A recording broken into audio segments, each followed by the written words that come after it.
خود کچھ priorities change ہوئی, کووڈ آ گیا, سب کچھ. بٹ اب جو انڈین اکانومی کا, انڈین ڈپلومیسی کا انفلوئنس ہے آل اکراس, اس کو سامنے رکھتے ہوئے ہمیں اب اپنے ڈپلومیٹک فرنٹ پہ اس سارے کیس کو کیسے لڑنا چاہیے کہ ہم 2019 سے پہلے والا سٹیٹس بحال کروا سکیں؟ چین جب سن 1949 میں آزاد ہوا اور اس کے بعد انہوں نے ایک نئی حکومت قائم کی, تو 50 کی دہائی میں اور 60 کی دہائی میں, بلکہ 70 کی دہائی تک چین کمزور تھا معاشی اعتبار سے, لیکن اس کے جو موقف تھا وہ اس سے دستبردار نہیں ہوا. وہ ہانگ کانگ سے متعلق ہو, تائیوان سے متعلق ہو, یا تبت سے متعلق ہو. تو یہ یاد رکھنا چاہیے کہ قوموں کی زندگی میں اتار چڑھاؤ آتا رہتا ہے. آپ کے سامنے جو ہے اس وقت معاشی مسائل ہیں, لیکن میں سمجھتا ہوں کہ ابھی حال ہی میں معیشت میں کوئی مثبت رجحانات بھی سامنے آئے ہیں. لیکن ہندوستان کی معاشی ترقی کی وجہ سے یا اس کی جو اسٹریٹجک پارٹنرشپس ہیں اس کی وجہ سے آپ کو مایوس نہیں ہونا چاہیے, یا اس سے بددل نہیں ہونا چاہیے, یا اس سے خوفزدہ نہیں ہونا چاہیے, کیونکہ پھر تو ہندوستان جیت جائے گا. وہ کشمیر کے اوپر اپنا تسلط مستقل کر دے گا. وہ دنیا کو یہ پیغام دینا چاہتا ہے, اہل کشمیر کو یہ پیغام دینا چاہتا ہے کہ یہ مسئلہ کشمیر ختم ہو گیا ہے, دفن ہو گیا ہے. لیکن اگر وہ دفن ہو گیا ہے تو وہاں ہندوستان کی 9 لاکھ فوج کیا کر رہی ہے؟ کیونکہ اہل جموں و کشمیر, خاص طور سے اہل مقبوضہ جموں و کشمیر, وہ سراپا احتجاج ہیں, کیونکہ انہیں تو ایک پورے کے پورے اس علاقے کو قید میں لیا گیا ہے, اسے محصور کیا گیا ہے, لوگوں کی آواز بند کر دی گئی ہے. تو چونکہ ہم حق پہ ہیں تو ان چیزوں سے ہمیں خائف نہیں ہونا چاہیے, ہمیں اپنے موقف پہ قائم رہنا چاہیے, اور تاریخ جو ہے اس کے ارتقاء سے مایوس نہیں ہونا چاہیے. کیونکہ آج اگر ہندوستان جو ہے, ہندوستان کو اس زمانے میں کہا کرتے تھے کہ ان کا جو جی ڈی پی گروتھ ہے, sir you rightly said that because آپ چائنا میں بھی ایمبیسڈر رہے ہیں, وہ دنیا میں سست ترین تھی. جی آپ چائنا میں بھی ایمبیسڈر رہے ہیں, آپ نے بالکل ٹھیک کہا. 100 سال بعد چائنا نے ہانگ کانگ کا کلیم وہ واپس لیا, تائیوان کے اوپر بھی ابھی اس کی پوزیشن ہے, لیکن جو ظاہر ہے اس کے لیے ایک constant focus is required, hopefully کہ ہم وہ دیکھیں. مجھے بتائیے کہ جو انڈیا کی جانب سے پروپیگنڈا کیا جا رہا ہے کہ ایک میسو لیول پر پارٹیسپیشن کی ہے لوگوں نے الیکشن کے اندر, اس کو کیا کشمیریوں کی رضامندی تصور کیا جا سکتا ہے؟ پروپیگنڈا ہے اور اس میں کچھ تھوڑی بہت حقیقت بھی ہے, لیکن جو سیاسی قوتیں تھیں وہاں جو ہندوستان کے مخالف ہیں, انہوں نے بھی فیصلہ کیا کہ انہوں نے بی جے پی کو شکست دینی ہے, کیونکہ بی جے پی کے یہ خیال تھا کہ یہ انتخابات ہوں گے اور جو اس میں کشمیری نمائندگی بہت کم ہوگی, جو جن کی وہ سرپرستی کر رہے ہیں جن سیاسی گروہوں کی, وہ ان کی لیجسلیٹو اسمبلی میں آ جائیں گے. تو اس کو بی جے پی کے اثر و رسوخ کو مسترد کرنے کے لیے انہوں نے انتخابات میں حصہ لیا. اس وجہ سے جو ہے وہاں جو نسبتاً پہلے کے مقابلے میں لوگوں نے زیادہ انتخابات میں حصہ لیا.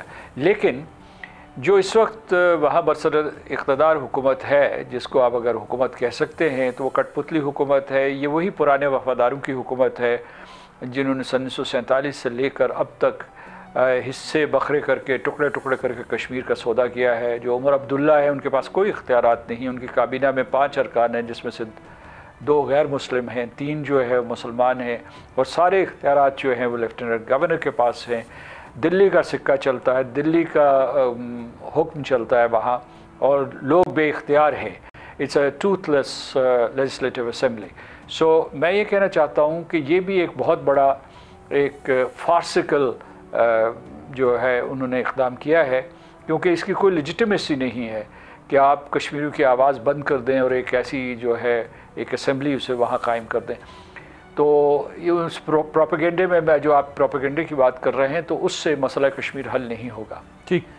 ویسے میں نے ریسنٹلی میں لوگوں کو بھی ویسے سجیسٹ کیا, اور میں نے ان کی انڈین ایک مووی ہے آرٹیکل 370, وہ ویسے دیکھنے سے تعلق رکھتی ہے, جس میں وہ اوپنلی بتا رہے ہیں کہ انہوں نے کس طریقے سے فورس یوز کی ہے کے اندر اپنی ریٹ کو اسٹیبلش کرنے کے لیے, اور وہ اوپنلی بتا رہے ہیں کہ وہاں پر لیجسلیشنز کے لیے وہ کیا کیا ایفرٹس جو ہے وہ دلی سے کی جا رہی ہوتی ہیں, اور کس طریقے سے وہ ساری چیزوں کو منوور کرتے ہیں, اور وہ اس کو جسٹیفائی کرتے ہیں کہ وہ تمام چیزیں کرنا کشمیر میں کیوں ضروری ہے. وہ اپنے اینگل سے دکھانا چاہتے ہیں, مودی کے الیکشن سے پہلے وہ ریلیز ہوئی تھی, لیکن اگر آپ اس کو سمجھنا چاہیں تو آپ کو اندازہ ہوتا ہے کہ وہ خود ہی بتا رہے ہیں کہ کہاں کہاں ان کی فورسز جو ہے وہ انفلوئنس کرتی رہی ہے. جو ریسنٹ اسٹیٹمنٹ آیا ہے انڈین آرمی چیف کا, how do you see it, اور پھر جو رسپانس ہماری طرف سے پاکستان کے آرمی چیف نے دیا ہے, تو آپ اس کو how do you analyse this? دو چیزیں میں بتاتا ہوں کہ 2010 سے لے کر 2019 تک ہندوستان نے منصوبہ بندی کی. پہلے کانگریس کی حکومت تھی, اس کے بعد بی جے پی کی حکومت تھی. انہوں نے آبادی کا تناسب تبدیل کیا وہاں. پھر جو ہے آبادی کا تناسب تو بالخصوص انہوں نے 2019 کے بعد تبدیل کیا, لیکن اس سے پہلے جو ہے وہ شماریات کے محکمے کا استعمال کرتے ہوئے وہ دیکھ رہے تھے کہ کہاں کہاں مسلمانوں کی کانسنٹریشن ہے, جموں میں کیسے ان کی تعداد اور نمائندگی کو گھٹایا جا سکتا ہے. یہ سارے کے سارے جو انہوں نے اقدامات کیے بین الاقوامی قوانین کی خلاف ورزی تھی. اور اس کے بعد انہوں نے جو ہے بروٹ فورس استعمال کی ہے. سب کو معلوم ہے, اور وہاں جو ہے ابلاغ عامہ کا ایک لاک ڈاؤن تھا جس کی وجہ سے لوگوں کو یہ نہیں پتہ تھا کہ کشمیر میں کیا ہو رہا ہے. اب جو ہندوستانی بیان دیتے ہیں یا راجناتھ سنگھ بیان دیتے ہیں, ہندوستانی جو ان کے فوجی سربراہ نے دیا تھا, یا راجناتھ سنگھ جو ان کے کابینہ کے رکن ہیں, وہ کہہ رہے ہیں کہ پاکستان کو ایک دفاعی پوزیشن میں ڈالنا چاہتے ہیں کہ ہم آزاد کشمیر کو لیں گے, ہم گلگت بلتستان کو لیں گے. تو میں نے سب لوگوں کو یہ مشورہ دیا ہے کہ اس کے اوپر زیادہ رد عمل کی ضرورت نہیں ہے. یہ نہ ان کی ہمت ہے, نہ استعداد ہے, نہ وہ یہ اتنا بڑا خطرہ مول لے سکتے ہیں. پاکستان اپنا دفاع کر سکتا ہے. پاکستان بھی ایک جوہری ریاست ہے, اور میں ریاست نہ بھی ہو تو جو اس کی روایتی فوجی استعداد ہے وہ بھی اس قابل ہے کہ ہندوستان کے کسی حملے کو ہم روک سکتے ہیں. اور ہندوستان میں سمجھتا ہوں کہ کسی قسم کی جنگ نہیں چاہتا, نہ چین سے نہ پاکستان سے. وہ چاہتا ہے کہ اسی قسم کی جو اس کی ڈپلومیسی جو ہے, جو مکارانہ یارانہ ڈپلومیسی کامیاب ہو جائے. وہ کوئی جنگ نہیں کریں گے کیونکہ اس سے ان کی معیشت کو نقصان ہو سکتا ہے. اور یہ جو ہے آزاد کشمیر اور گلگت بلتستان کے علاقوں کی طرف نگاہ بھی اٹھا کر دیکھنا ان کے لیے, انہیں معلوم ہے کہ یہ ان کے لیے ممکن نہیں ہے. تو یہ میرا جو آپ کے سوال کا جواب ہے. جی, کیونکہ امت شاہ کی جانب سے بھی اس قسم کی گفتگو یا ماضی میں وہ کرتے رہیں کہ یہ تاثر امپریشن دیتے رہیں کہ شاید ہم آگے بھی آ جائیں گے. تو آپ کا یہ خیال ہے کہ وہ یہ رسک نہیں لیں گے کیونکہ ان کو اپنی اکانومی اور پھر ریجن کے اندر جو جنگ چھڑے گی اس کا بھی خوف ایگزسٹ کرتا ہے, تو صرف لوکل آڈینس کو انگیج کرنے کے لیے, خوش کرنے کے لیے وہ شاید یہ کہہ رہے ہیں. تھینک یو سو مچ. مسعود خان صاحب, farmer president Azad Kashmir, farmer ambassador, موجود تھے, اپنی رائے کا اظہار کر رہے تھے. اور پاکستان کشمیریوں کے ساتھ جو ہے وہ دامے دھرمے سخنے کھڑا ہے. پاکستان ہر صورت میں کشمیر کی توانا آواز بنا ہوا ہے دنیا میں, اور ظاہر ہے کہ ہمیں بہت کچھ کرنے کی ضرورت ہے ڈپلومیٹک فرنٹ پر, کیونکہ پروپیگنڈا وار ہے. پروپیگنڈا کے اوپر پوری ریاستوں کو جو ہے وہ ٹف ٹائم مل رہا ہے. ایک ملک کی جانب سے دوسرے ملک میں پروپیگنڈا وار چھیڑ کر ملکوں کے حالات, معیشت, حکومتیں, سب کچھ جو ہے وہ گرا دیا جاتا ہے. پاکستان کو بھی ایسے ہی چیلنجز کا سامنا ہے, اور پاکستان کو بھی ان چیلنجز سے نمٹتے ہوئے کشمیر کی آزادی کی جو تحریک ہے اس کی حمایت جاری رکھنی ہے. یہاں پہ لے گے ایک بریک کے بعد جب واپس آئیں گے تو پاکستان کی معیشت کے انڈیکیٹرز بیٹر ہو رہے ہیں, لیکن گروتھ کیوں نہیں بڑھ رہی, گروتھ کیسے بڑھے, مہنگائی ایکچوئل ٹرمز میں کم کیسے ہو, عوام کو اس کا فائدہ کیسے پہنچے, اس پہ بات کریں گے آفٹر دس شارٹ بریک.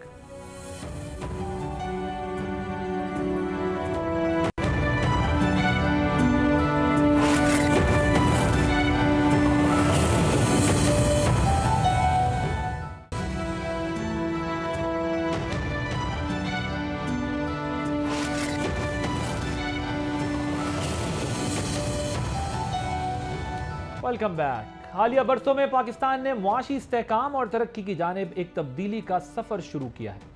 پائیدار اور جامع ترقی کے لیے مضبوط بنیاد بنانے کے لیے اصلاحات کا فیصلہ بھی کیا گیا. آج ان کوششوں کے کچھ نتائج بھی ہمارے سامنے ہیں. اگر انفلیشن پر نظر ڈالیں تو وہ 9 سال کی کم ترین سطح پر ہے. ایکسٹرنل اکاؤنٹ میں بھی بہتری آئی ہے. ایکسپورٹس, انویسٹمنٹس اور ریمیٹنسز میں بھی اضافہ ہوا ہے. گزشتہ 1 سال میں کیا بہتری آئی ہے, جانیے اس رپورٹ میں. ملک کی مجموعی معاشی آؤٹ لک مثبت ہے, جس کے حصول کے لیے حالیہ برسوں میں پاکستان کی عوام نے بڑی قربانیاں دی. سخت ترین معاشی مشکلات کا سامنا بھی کیا ہے, لیکن پائیدار ترقی کی منزل ابھی بھی نہیں ملی ہے.